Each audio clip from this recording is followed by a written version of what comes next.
how touchscreens work. With the exception of a few hardware buttons, which are typically used for turning a phone on and off, volume controls, returning to the home screen, and perhaps taking photos, most of the operations on your smartphone are managed with the touchscreen.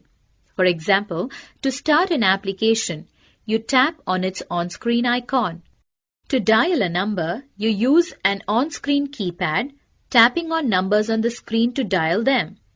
If you are looking at your list of SMS messages, to view one in full, you just tap on the one you want.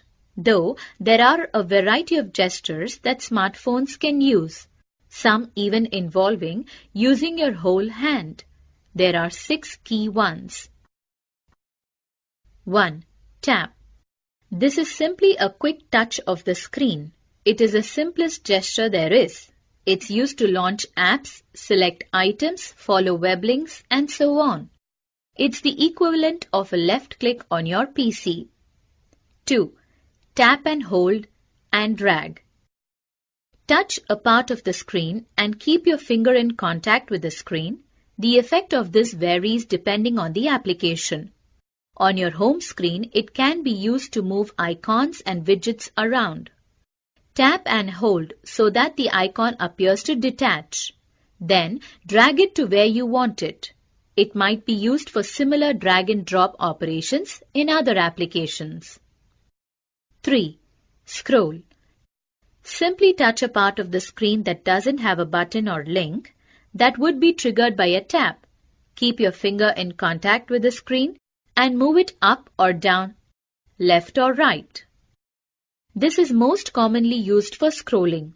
If you visit a web page that's too long to see on the screen, for example, touch any part of the page that's not a link near the bottom of the screen. Then push your finger up the screen as if you're pushing the web page up to reveal the rest of it. This will cause the web page to scroll. If you are looking at your contact list and it takes more than a page, you can scroll up or down the list in the same way. 4. Swipe. This is a quick slash across the screen. It can be in whatever direction is needed. It's most commonly used when flipping between pages in a book or images in a slideshow. The swipe is like turning the current page or image so you can see the next page or image. In an image program, for example, swipe right to left to move to the next image. Swipe is also used on your smartphone's home page. If you have a lot of apps installed, too many to fit on one screen, you can have several home pages. You swipe left or right to switch between them. Swipe can also be used for fast scrolling. You can fling a page up or down. The velocity of the swipe actually determines how far it scrolls. 5. Pinch to zoom. This gesture actually requires more than one finger.